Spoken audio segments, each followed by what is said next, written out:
Hello বন্ধুরা, আপনাদের সবাইকে আমাদের এই ছোট্ট চ্যানেলে আরও একবার স্বাগতম। তো গল্পের শুরু হয় 1956 সালের ফ্রান্সের ট্যারাসকন শহরে। ফাদারকে চার্চ থেকে ফিরে কিছু কাজ করতে দেখা যায়। জ্যাক দেরি করে আসায় ফাদার তার উপর রেগে যায়, কারণ সে জ্যাককে ওয়াইন আনতে বলেছিল। যাই হোক, পরে জ্যাক ওয়াইন নিয়ে ফেরার সময় চারটিকে যখন রাখতে যায় সেটি নিজে থেকে ভেঙে যায়। জ্যাক সেখানে কিছু অদ্ভুত গতিবিধি হতে দেখে। ফাদার সবকিছু শোনার পর চার্চে আসে। সেখানে থাকা পবিত্র জল বাষ্প হয়ে উবে যায়। ফাদার বুঝে যায় এখানে খারাপ কিছু হতে চলেছে। সেই সময় ডিমন নানের এক ঝলক দেখা যায়। ফাদারকে হাওয়ায় তুলে পুড়িয়ে ভয়ানকভাবে সে মেরে দেয়। সেই রাতে এক ব্যক্তিকে সেখান থেকে বেরিয়ে যেতে দেখা যায়, কিন্তু তার ছায়ায় শয়তানের রূপ দেখা যায়। সিন শিফট হয়ে অন্য একটি শহরে চলে আসে। সেখানে সিস্টার আইরিনকে দেখা যায়। সে তার ফ্রেন্ড ডেবরাকে মানাতে যায়, কারণ সে কনফেশনে যাওয়ার জন্য মানা করে দেয়। তার মতে সে এমন কিছু করেনি তাকে কনফেস করতে হবে। ডেবরা তার পাস্ট সম্পর্কে আইরিনকে কিছু বলে। সে মিসিসিপিতে থাকতো। একদিন তাদের ঘর জ্বালিয়ে দেওয়া হয়। পরে তার বাবা দেশ সেবা করার জন্য তার ভাইদের আর্মিতে পাঠিয়ে দেয়, আর তাকে ঈশ্বরের সেবা করার জন্য এখানে আনা হয়। আইরিন নিজের ব্যাপারে বলে তাকে তার বাবা এখানে পাঠিয়েছিল, আর তার মায়ের ব্যাপারে সেরকম কিছু মনে নেই। যাই হোক, পরে সিস্টার সবাইকে 4 বছর আগে ঘটে যাওয়া একটি হন্টেড স্টোরি শোনায়, যেটি আমরা পার্ট 1-এ দেখেছিলাম। সে বলে সেই ঘটনায় একজন প্রিস্ট আর একজন নান শয়তানকে আটকেছিল, আর এই ঘটনার পর কিছু লোকের ধারণা অনুযায়ী সেই নান হয়তো পাগল হয়ে গেছে, আর সে এখন পাগলাগারদে আছে। মানে এখানে কেউ জানে না সে এখানেই আছে, আর আইরিন হয়তো কোনো কারণে নিজের পরিচয় সবার থেকে লুকিয়ে রেখেছে। যাই হোক, এরপর আমাদেরকে অন্য একটি শহরে একটি বোর্ডিং স্কুল দেখানো হয়। সেখানে মরিসকে দেখা যায়। সে এখন এই স্কুলে দেখভাল করে। কিড হলো এই স্কুলের একজন টিচার। সে তার মেয়ে সোফিকে নিয়ে এখানেই থাকে, আর তাদের সাথে মরিসের ভালো একটি সম্পর্ক আছে। সেখানে কিছু বদমাস বাচ্চা থাকে। তারা প্রিন্সিপালের ঘরে কিছু ককরোচ ছেড়ে দেয়, আর এই বাচ্চাগুলি সোফিকে হয়তো কোনো কারণে লাইক করে না, আর তাকে যে কোনো বিষয়ে ডিস্টার্ব করে। যাই হোক, একদিন একটি মেয়ে কিছু ডেলিভারি করতে সেখানে আসে। সেখান থেকে ফেরার সময় সে মরিসকে দেখতে পায়, কিন্তু মরিসকে ডিমনিক রূপে দেখা যায়। মেয়েটি সেখান থেকে পালানোর চেষ্টা করে। সেই সময় সে সামনে শয়তান নানকে দেখতে পায়। মেয়েটিকে সেখানে সে মেরে দেয়।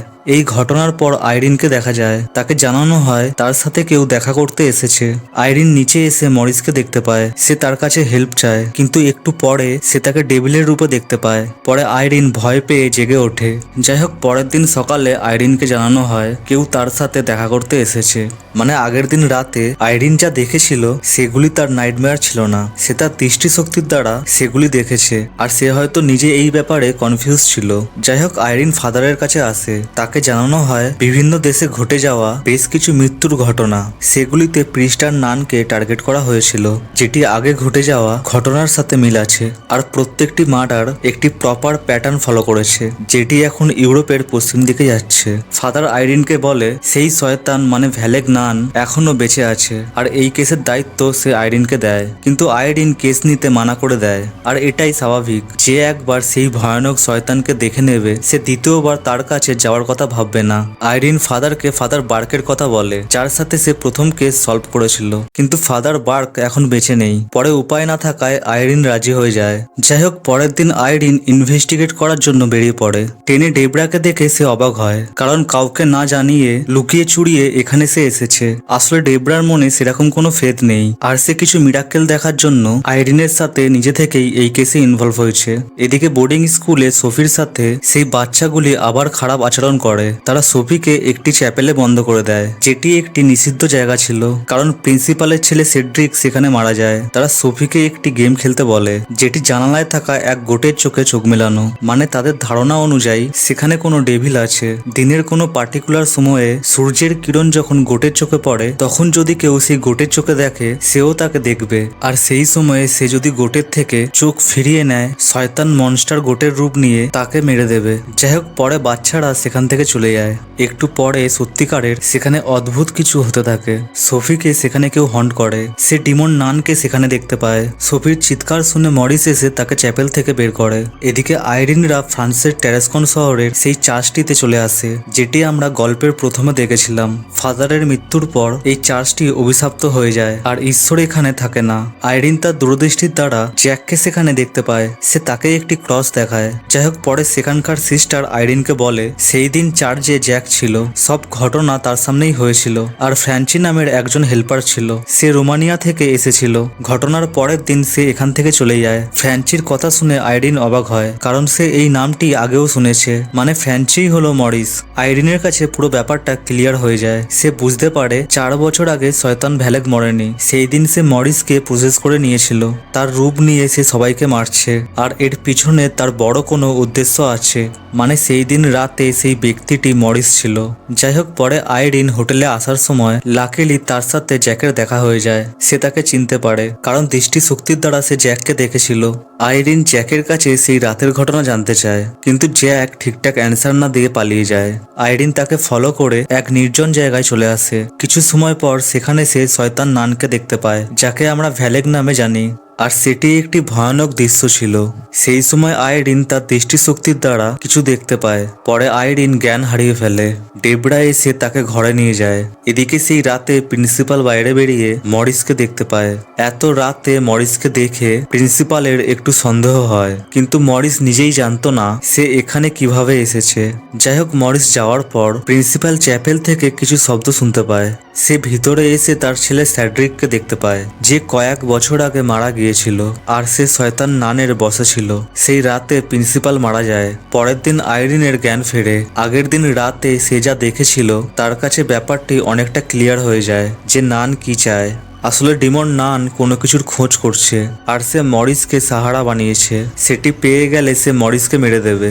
আগের দিন রাতে জ্যাক ডেবরাকে ফাদারের নসারি দিয়ে গিয়েছিল। সেটিতে তারা একটি সিম্বল দেখতে পায়, আর তারা সেই ফটোগুলির মধ্যে এই সিম্বলটি দেখেছিল। আইরিন এটা দেখার পর বুঝে যায় এই সিম্বলটির সাথে সব ঘটনার কোনো কানেকশন আছে, আর এটির মানে বুঝে গেলে তারা নানের নেক্সট প্ল্যানিং হয়তো জানতে পারবে। আইরিন পরে একটি ক্যাথলিক সংরক্ষণগারে আসে। লাইব্রেরিয়ান সেই সিম্বলটিকে চিনতে পারে, যেটি সেন্ট লুসির পারিবারিক চিহ্ন ছিল। মানে ডিমন নান যাদেরকে এখনো পর্যন্ত মেরেছে প্রত্যেকে সেন্ট লুসির বংশের ছিল। এটা শোনার পর আইরিন পুরো ব্যাপারটা বুঝে যায় যে ডিমন নান সেন্ট লুসির চোখের খোঁজ করছে, কারণ সেই রাতে তার দৃষ্টিশক্তিতে সে এই বিষয়টি দেখেছিল। প্রাচীন থিওরি অনুযায়ী ভ্যালেক একজন অ্যাঞ্জেল ছিল, কিন্তু তার কাজকর্মের জন্য ঈশ্বর তার শক্তি কেড়ে নিয়ে তাকে ত্যাগ করে দেয়। আর সেই শক্তি ফিরে পাওয়ার জন্য সে সেন্ট লুসির চোখের খোঁজ করছে। সেই র্যালিকের এত পরিমাণ ক্ষমতা, সেটি শয়তান পেয়ে গেলে সব ধ্বংস করে দেবে। আর আইরিন যদি সেই র্যালিকটিকে খুঁজে নেয়, সেই চোখের দ্বারা নান ভ্যালেককে নরকে পাঠাতে পারবে। কিন্তু তাদের কাছে সব থেকে বড় সমস্যা ছিল র্যালিকটির খোঁজ কিভাবে পাবে। লাইব্রেরিয়ান তাদেরকে এই বিষয়ে হেল্প করে। তাদের সংগ্রহ করা তথ্য অনুযায়ী সেন্ট লুসির চোখ সেন্ট ম্যারিস নামের কোনো আশ্রমের নিচে রাখা ছিল। সেই জায়গাটিকে একটি ওয়াইন কোম্পানিকে বিক্রি করা হয়েছিল। আর সেখানে এখন কোনো বোর্ডিং স্কুল আছে, মানে এটি সেই বোর্ডিং স্কুল যেখানে শয়তান নান মরিসকে প্রসেস করে উৎপাত করছে। রাস্তায় আইরিন ডেবরাকে কিছু বলে।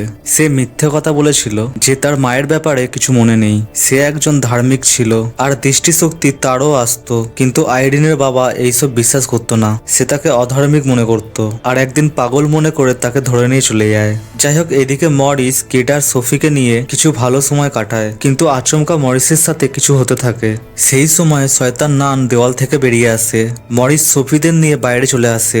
এদিকে আইরিনরা ঠিক সময়ে সেখানে চলে আসে। আইরিন মরিসকে সোফির থেকে দূরে থাকতে বলে। সে তাকে বলে শয়তান নান তাকে প্রসেস করে রেখেছে, কিন্তু ততক্ষণে ভ্যালেক মরিসের শরীরে চলে আসে। মরিসের ভিতরে থাকা শয়তান আইরিনকে চিনতে পারে। সে চ্যাপেলের দিকে যেতে থাকে।